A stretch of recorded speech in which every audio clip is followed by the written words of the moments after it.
राजीव कुमार के आयोग को सफेद कपड़ा भेज दिया गया। यह सफेद कपड़ा समाजवादी पार्टी ने भेजा, सपा प्रमुख अखिलेश यादव ने भेजा। और यह सफेद कपड़ा भेजते वक्त उस सफेद कपड़े पर लिखा गया चुनाव आयोग।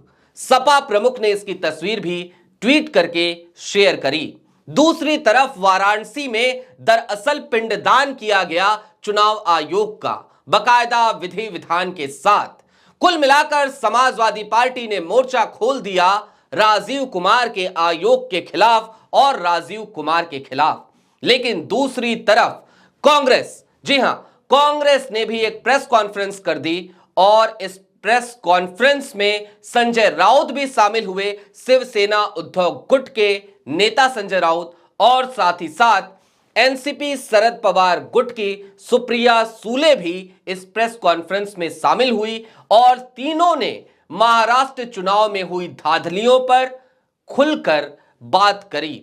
तो कुल मिलाकर समूचा इंडिया गठबंधन एक बार फिर सीधा मोर्चा खोलता हुआ नजर आ रहा है चुनाव आयोग को लेकर। लिहाजा आज समझने की कोशिश करेंगे कि चुनाव आयोग से ये जो लड़ाई करने की कोशिश अब विपक्ष कर रहा है, क्या इसका कोई नतीजा वाकई में निकलेगा या फिर कि ये सब कुछ 4 दिन की चांदनी है फिर अंधेरी रात। नमस्कार, मैं स्वप्निल और आप युगचरण न्यूज देख रहे हैं। आगे बढ़ने से पहले एक छोटी सी अपील है, चैनल पे नए हो तो अभी सब्सक्राइब कर लीजिए, क्योंकि यहां आपकी और हमारी मुलाकातों का सिलसिला लगातार जारी रहता है। सबसे पहले कहां से शुरुआत करें तो बेहतर है कि आपको अखिलेश यादव का वो बयान सुना देते हैं जिस बयान के बाद ही ये कयास लग रहे थे कि प्रतीकात्मक तौर पर आखिरकार चुनाव आयोग को वो लाल गमछा अखिलेश यादव की पार्टी यानी कि समाजवादी पार्टी कब भेजेगी। ये बीजेपी का चुनाव लड़ने का तरीका है। चुनाव आयोग मर गया है। सफेद कपड़ा जो होता है वो हमें भेंट करना पड़ेगा।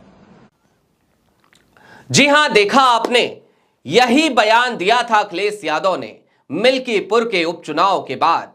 जाहिर सी बात है, अखिलेश यादव ने इससे पहले 20 नवंबर 2024 को 9 सीटों के उपचुनाव के दौरान भी इसी तरीके की तमाम तस्वीरें देखी थी। वो तमाम तस्वीरें जो ये बताने के लिए काफी थी कि आखिरकार चुनाव कैसे भारतीय जनता पार्टी, कैसे सत्ताधारी दल हाईजैक करने की कोशिश में लगा है। जो ये बताने के लिए काफी थी कि सत्ताधारी दल और उत्तर प्रदेश प्रशासन के आगे चुनाव आयोग किस तरीके से नतमस्तक है। कहीं उत्तर प्रदेश पुलिस के तमाम जवान और तमाम अधिकारी लोगों को डरा धमका रहे थे, भगा रहे थे, तो कहीं वो लोगों को रोककर उनकी आईडी चेक करते हुए भी नजर आ रहे थे।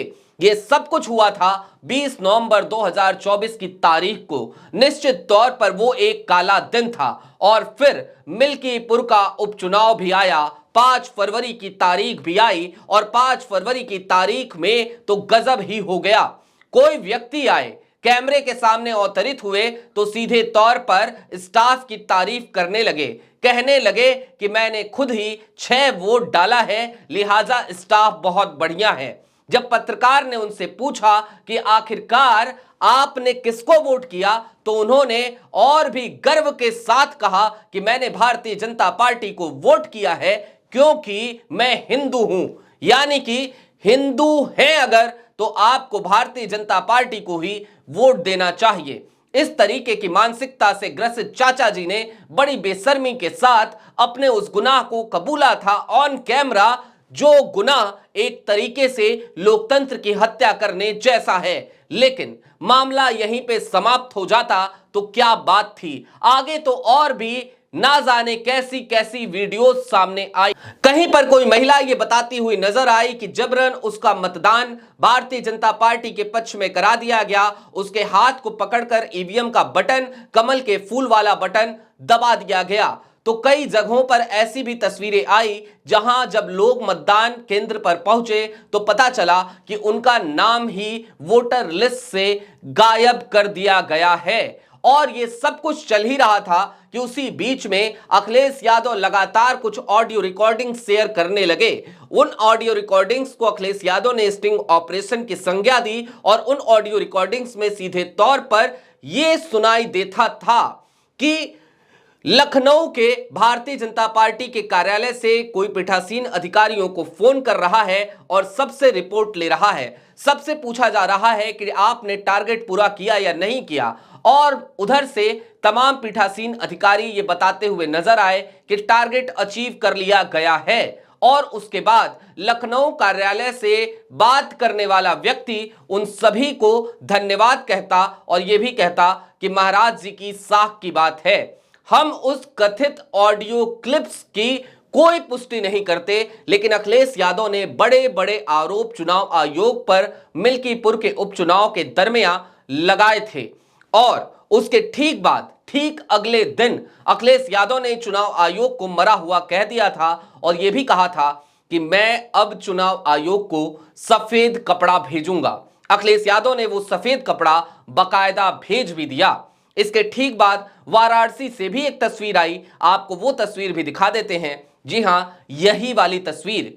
समाजवादी पार्टी के तमाम कार्यकर्ताओं ने पूरे विधि विधान के साथ मंत्रोच्चार के बीच चुनाव आयोग का पिंडदान किया और उस पिंड को उसके बाद गंगा में प्रवाहित भी किया। यानी कि कुल मिलाकर समाजवादी पार्टी ने इन 10 विधानसभा उपचुनावों के मद्देनजर जिस तरीके की अव्यवस्थाएं देखी, जिस तरीके की धांधली देखी, जिस तरीके की मिलीभगत देखी, जिस तरीके की कुंभकर्णी नींद में सोया हुआ चुनाव आयोग देखा, उसके बाद सीधा मोर्चा चुनाव आयोग के खिलाफ, राजीव कुमार के आयोग के खिलाफ खोल दिया है।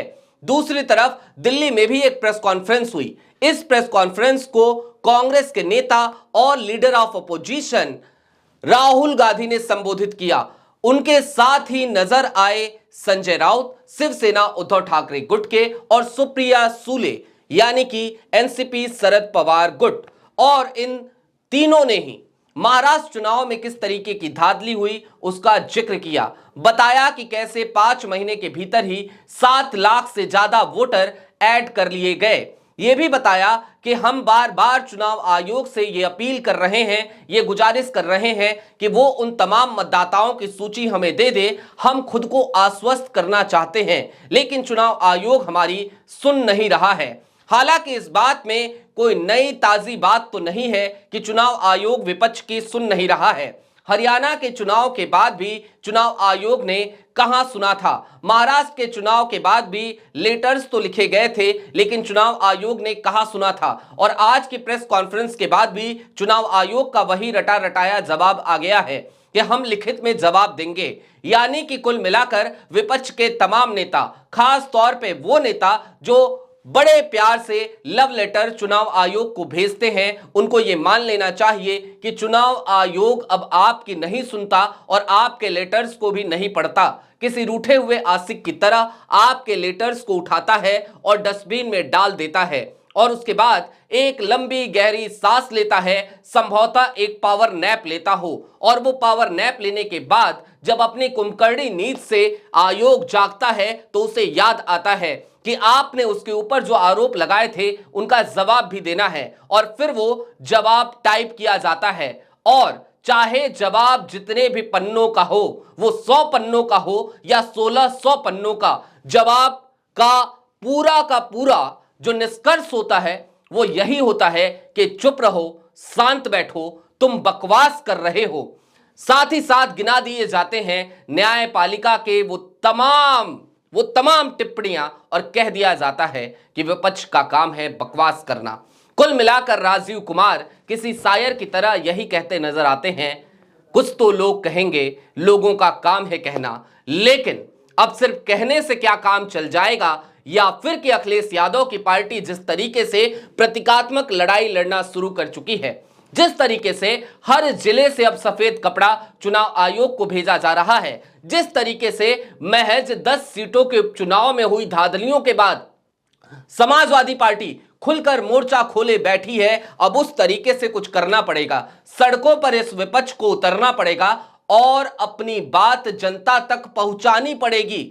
अगर ऐसा नहीं होता है तो फिर करते रहिए तमाम प्रेस कॉन्फ्रेंसेस, खेलते रहिए ट्वीट पे ट्वीट और लिखते रहिए चुनाव आयोग को प्रेम पत्र। होना कुछ नहीं है, क्योंकि चुनाव आयोग का हर बार हर दफे एक ही जवाब होगा, चुप रहो, बकवास मत करो, शांत होकर बैठ जाओ। बहरहाल अभी के लिए दीजिए इजाजत। ऐसे ही तमाम अपडेट्स, तमाम डेवलपमेंट्स के लिए जुड़े रहिए युग चैनल के साथ। चलते चलते वही अपील, चैनल पे नए हो तो सब्सक्राइब करते हुए जाइएगा। शुक्रिया।